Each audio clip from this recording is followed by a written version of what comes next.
Moro moro, and welcome back to Culinary Role-Playing. I know, there is nothing better to crack open your favorite TTRPG book, take your oracle, and go into these wondrous adventures in very different kinds of worlds. It is the best thing ever to create a narrative, an epic story out of thin air. But sometimes you are just too tired after a long day to even think about creating your own narrative.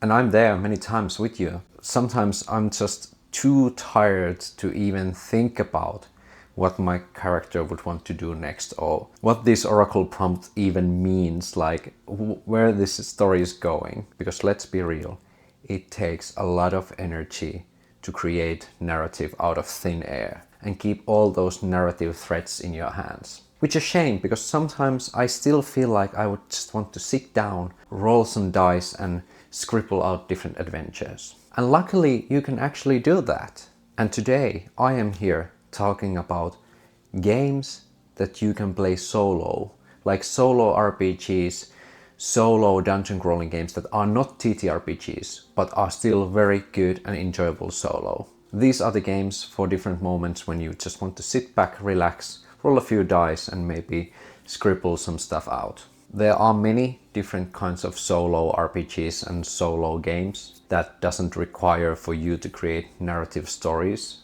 There are many skirmish adventure games like 5 Leagues from the Borderland, Rangers of Shadow Deep, the Rangers of the Shadow Deep, something like that.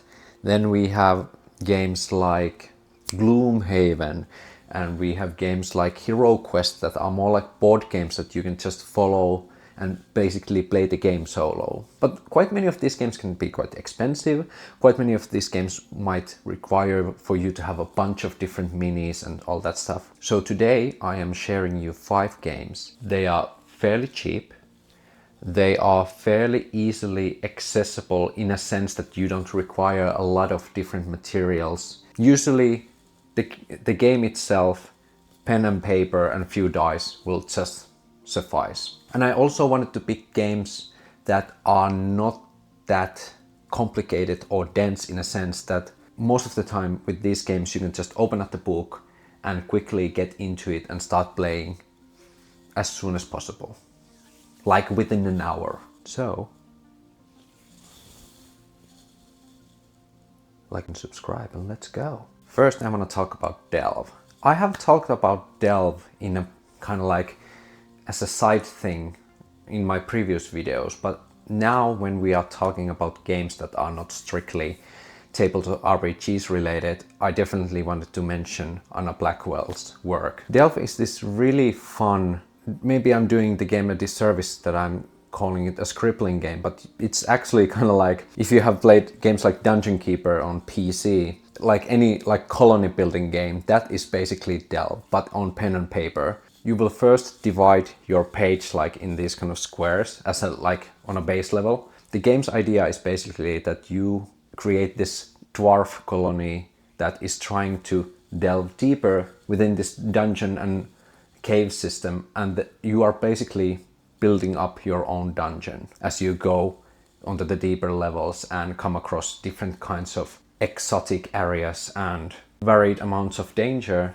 and unimaginable treasures. So it's basically like your own dungeon management game where you will square by square dig out your own dungeon system, and you can use those bases to build different kinds of facilities. You can also recruit different soldiers and clerics and adventurers and all that kind of stuff. And it's a really simple game. It uses a deck of cards and a D4, I think.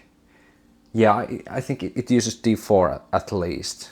It might have also used a D6, but 2 or 3 dice and a deck of cards and you're ready to go. This is one of those games that it's really fun to just get back into time to time and just build your dungeon deeper and deeper. And it's also kind of like a luck-based game, so sometimes some catastrophe can happen, like one of your dungeon levels can be filled with lava and it's like all over. But it's really interesting game and it's quite enjoyable. It's really easy to get into, and this is one of those games that will encourage you to draw and just have fun. And I think that is very important because we tend to be quite critical on how we like write down our notes or how we draw different things. This is basically just gamifying your fun little scribbling imagination, and you can just build your own little facilities inside the dungeon. It's quite simple and it's quite fun, and I highly recommend the game. And like I've said before, it's quite easy to combine with other systems, like I have talked about combining it with mouse reader. You could also quite easily combine it with some kind of OSR hex scroll if you want to, so that you have like this group of heroes that will go out into the wilderness and come back into this dungeon and build it even further if you want to. Next up, I want to talk about miniature skirmish adventure games. I like miniature games. I myself own Star Wars Legion, which is quite fun to play. I have also played quite a lot of 5 Leagues from the Borderlands and 5 Parsecs from Home. But these two systems are quite dense in a sense that it requires quite a lot of time for you to like set it up, and like campaign turn can take quite a lot of time, and it also trusts that the player has like rooms for miniatures because it has miniature rules that you will move by inches. It has some kind of variations where you can use grid, but both games have definitely been made to play with minis. But then we also have Warlord Ascendant from Black Oath Games. As a full disclosure, Alex T, who has written Warlord Ascendant, sent me the copy for this for free, and I was also sent Across 1,000 Dead Worlds, the new sci-fi game from Black Oath Games. So yeah, thank you Alex for sending me the books. They are really fun. But to be honest, I was gonna talk about Warlord's Ascendant anyway in this video, so it was like happy coincidence. And why I specifically wanted to mention Warlord Ascendant in this video, I'm saying this with absolute adornment towards the system. This game is basically D20 rules light version of 5 Leagues from the Borderland. It is based on Alex's previous D20 solo adventure game Sacrifice, Incense and Iron RPG. Or it's based on the same world, it has the same world map, and some of the rules are quite similar, but it is definitely its own game. But Warlord Ascendant also has rules how you can convert your characters from Sacrifice into this game. But what I really like about this system is that the campaign, the map exploration is hex-based, and also the combat in this system is crit-based. So that already gives you a lot of flexibility on where do you want to play. You could easily use a VTT with the system if you want. You necessarily won't need any minis. You could just take a grid paper and just map everything out in there. So that's what I meant when I said it's like rules light version. It has kind of similar premise that you have your campaign turns and then you have basically your battles, and you rotate between these two things. In this game you are playing as a warlord who is trying to ascend. You are playing essentially as a warlord who is trying to conquer the land. And with this more narrow premise, the tables that you are going to have are a little bit more narrower, so it's a little bit more focused. And I like that because it makes the game flow be a little bit more faster. 5 Leagues from the Borderlands, because you have your different quests, you have your dungeon delves, you have your other missions. It is a lot of things that are, I like the variation, it's really nice, but it can also bog down the gameplay quite a lot, especially if you just want to come in over the book and have a like quick session. To be fair, you can trim that down from 5 Leagues and 5 Parsecs as well, but it still requires a little bit more effort to start to play those games. And I feel like Warlord Ascendant on that premise is approachable because it is much more focused and narrower system in that sense. And what I have now read some of Alex's work, so I think because Alex is also a solo focused writer, or or Black Oath Entertainment is quite solo focused publisher, I feel like I can sense the idea that you can just open the book and start playing. I think that the idea and premise of all of the Black Oath games is this. And you can really see that premise also in Warlord Ascendant. And if you want a game that is a little bit more faster to begin and just play a few rounds, rather than making all the preparations to play 5 Leagues from the Borderlands, give Warlord Ascent a try. I think it's a very solid system. Next, I want to talk about another scribbling game, but now instead of dungeons we are scribbling maps, and I'm talking about solo game named Cartograph. Cartograph is a map making game by Brandon Lee. It's this very simple step-by-step map building game that uses D6s, and what did it use? Yes, I think it also used a deck of cards. And then of course pen and paper, where you will track down your resources and also the map you are exploring. And the game's premise is just that. You play as a cartograph who will go into different locations of this new world map, and you will roll some dice to see what you will come across.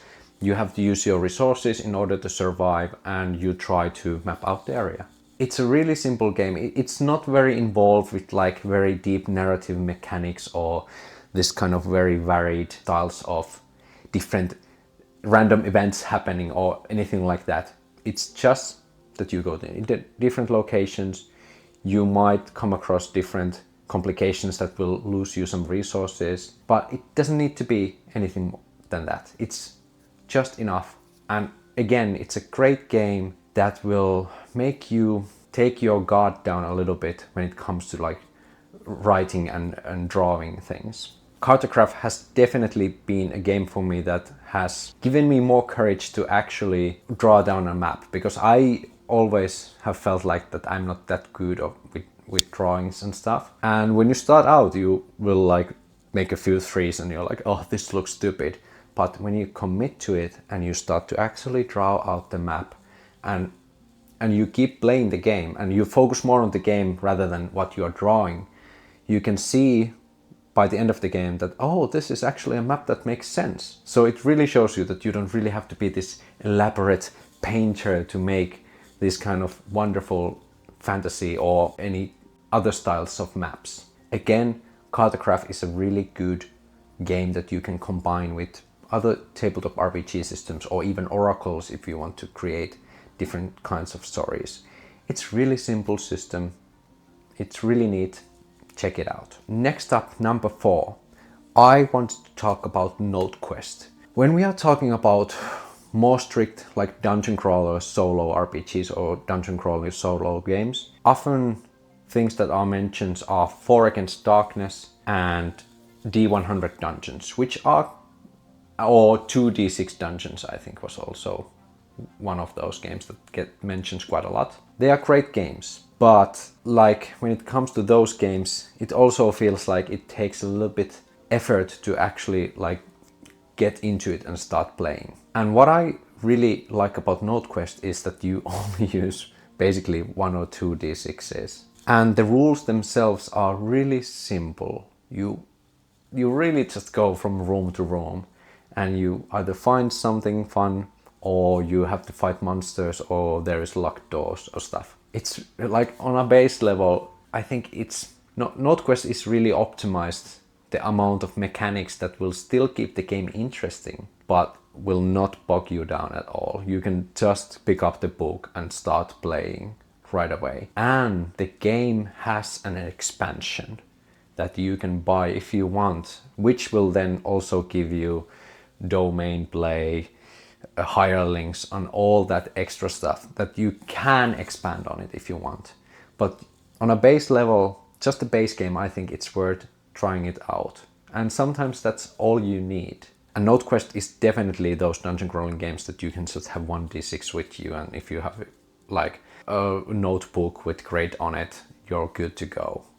It's wonderfully simple. I enjoy it. I enjoy it quite a lot. Because if I would want any more elaborate dungeon crawling game, then I would just play a tabletop RPG. So that's why I really like NoteQuest, that it's simple enough that I can really turn off my brain but it's still a game that I can play.